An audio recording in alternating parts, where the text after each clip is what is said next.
चंद्रशेखर राव आवाम को भी मुतवज्जे करता हूं इस बात पर कि रियासत तेलंगाना के मुसलमानों ने इनको भी जिताया है, इनको भी जिताया है, लेकिन न इन्होंने एक भी मुसलमान को नहीं जिताया।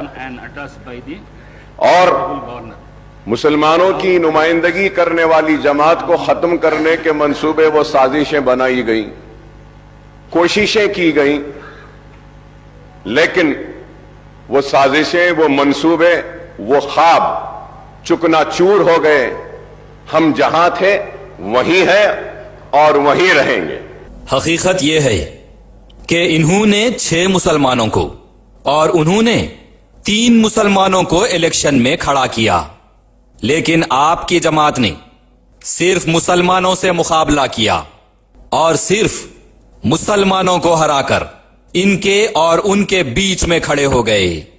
आपकी जमात मुसलमानों को सियासत में आने से और मुसलमानों को नुमाइंदगी करने से रोकने वाली साबित हुई। मुसलमानों के नाम पे मुसलमानों से मुकाबला और मुसलमानों को हराकर मुसलमानों से जीत। 60 साल से मुसलमानों के साथ यही सियासत देखी गई। इनको और उनको तो मुसलमानों ने जिता दिया, लेकिन आपकी सियासी पॉलिसी ने इधर बीजेपी को मजबूत कर दिया। बीजेपी के 4 से 40 कॉरपोरेटर्स बनाकर जीएचएमसी में मजबूत कर दिया। एक एमएलए से बीजेपी के 8 एमएलए बनाकर असेंबली में बिठा दिया। आपकी सियासी पॉलिसी तो यही बता रही है कि आपके होते हुए कोई मुसलमान सियासत में नहीं आएगा, और दूसरी तरफ बीजेपी को आहिस्ता आहिस्ता अपोजिशन में लाकर मजबूत किया जाएगा। हम उम्मीद करते हैं कि कांग्रेस की हुकूमत पुराने शहर को नजरअंदाज नहीं करेगी।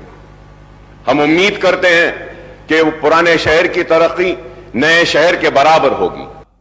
सवाल यह है कि नए शहर में इंटरनेशनल पैमाने पर जब इतनी शानदार तरक्की हो गई, तो आप हर हुकूमत से फ्रेंडली होने के बावजूद 60 साल में आपने पुराने शहर को डेवलप क्यों नहीं किया?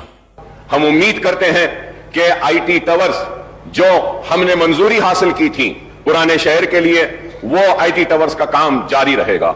हम ये उम्मीद करते हैं कि पुराने शहर में मूसी को साफ कर और जहां पे सीवरेज का पानी है उसको खूबसूरत बनाया जाएगा, डेवलपमेंट आएगा पुराने शहर में। हम उम्मीद करते हैं कि बरस से चार मीनार पेरिसनाइजेशन का प्रोजेक्ट जो एक कछुए की तरह आगे बढ़ रहा है, उसको तेजी के साथ आप मुकम्मिल करेंगे।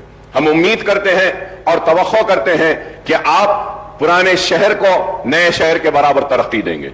IT towers, Musa river project, drainage system, sewerage system, garbage system, चार मीनार प्रोजेक्ट, माइनॉरिटी इश्यूज, मदरसा बोर्ड, आइमा और मौजनों को दूसरी रियासतों के बराबर मदद, औकाफी जायदादों का तहफ्फुज, हुसैन शाह वली वफाराजी की 1600 एकड़ मुसलमानों की जमीन, आलेर इनकाउंटर, पुराने शहर में road widening, 2 BHK flats, parking lots, 12% reservation, मसाजिद, खबरस्तानों और आशुर खानों का तहफ्फुज। ये सब हुकूमतों से फ्रेंडली होने के बावजूद आज तक आपसे क्यों नहीं हुआ? और अब आप किस बुनियाद पर उम्मीद करते हैं, तवक्को करते हैं, मुतालिबा करते हैं, जबकि आपने ही मुसलमानों के सामने खुदा की कसम खाकर कांग्रेस हुकूमत का ताखुब करके कांग्रेस को बर्बाद और खत्म करने का इरादा किया। इसी हुकूमत का और इन्हीं लीडर्स का आपने खुद मुसलमानों के सामने कैरेक्टर असैसिनेशन किया। तो आज आप किस बुनियाद पर इन्हीं लीडर से और यही कांग्रेस से उम्मीद, तवक्को और मुतालिबा कर रहे हैं? कांग्रेस को और उनके लीडर्स को आपने और असदुद्दीन अवैसी साहब ने जूते की नोक पे रखता हूं कहा था, तो जूते की नोक पर रखे गए लोगों से उम्मीद, तवक्को और मुतालिबा कैसा? कांग्रेस के दरवाजे पे थूकता हूं कहा गया था, तो अब जिस पर थूके उन्हीं से उम्मीद, तवक्को और मुतालिबा कैसा?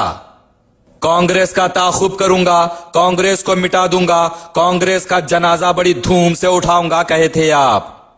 अब जनाजे से उम्मीद, तवक्को और मुतालिबा कैसा? कांग्रेस और उनके लीडर्स को आपने आरएसएस का कहा था, सीएम रेवंत रेड्डी को चेपिद्दी का शोरबा आरएसएस का टिल्लू बोले थे। अब चेपिद्दी और आरएसएस वालों से उम्मीद, तवक्को और मुतालेबा कैसा कर सकते हैं आप? कांग्रेस फैमिली के लीडर्स को आपने मुसलमानों के सामने जलील किया था। कांग्रेस फैमिली के लेडीज को आपने अपने तकारीर के जरिए से मुसलमानों के सामने जलील किया था। इटली की गुड़िया, नाच मेरी बुलबुल बोले थे आप, और आज उन्हीं से मुसलमानों के नाम पे उम्मीद, तवक्को और मुतालेबे का नाच कैसा? इंदिरा गांधी हमारे पास आई थी, वैसे ही सभी कांग्रेसियों को दारुस्सलाम की धूल चाटने पर मजबूर कर दूंगा कहे थे आप। अब आज आपके दर की धूल चाटने वालों से उम्मीद, तवक्को और मुतालेबा कैसा?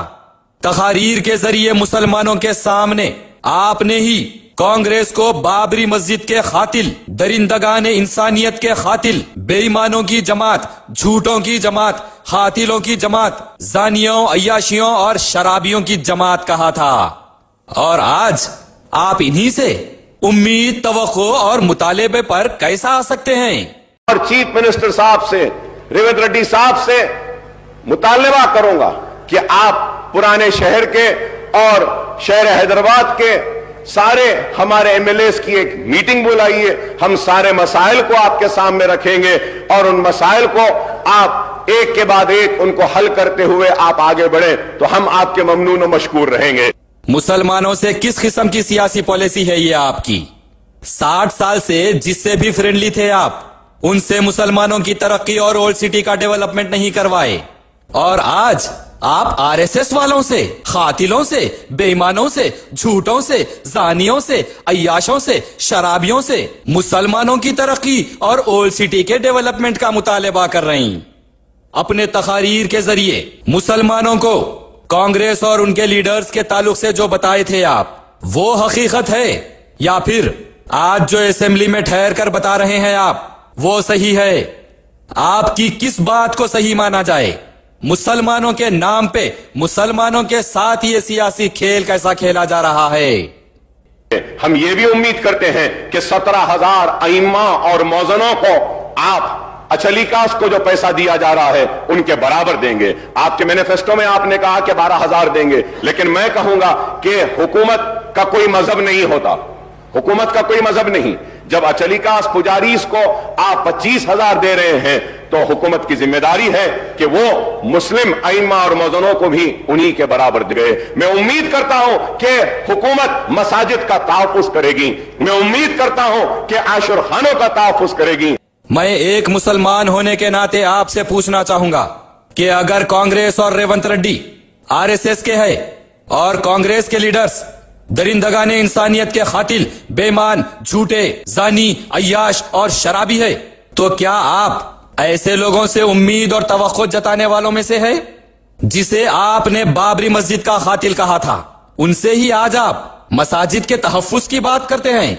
बताइए आप मुसलमानों को कि ओल्ड सिटी का डेवलपमेंट, मुसलमानों की तरक्की, मसाजिद की हिफाजत आपके हिसाब से अब क्या आरएसएस वाले करेंगे? दरिंदगाने इंसानियत के खातिल, बेईमान, झूठे, जानी, अय्याश और शराबी लोग करेंगे? बराए मेहरबानी मुसलमानों को आप कम से कम इतना तो बता दीजिए कि आपने जैसा कहा था कि आपके पैर की जूती है बाबरी मस्जिद के खातिलों, आरएसएस वालों और दरिंदगाने इंसानियत, खातिलों, अय्याशों, शराबियों की जमात से इमाम और मौजन हजरात के लिए मदद और मसाजिद का तहफ्फुज़ और फिर मुसलमानों की तरक्की का मुतालबा, यह सब शरीयतन जायज है या नहीं?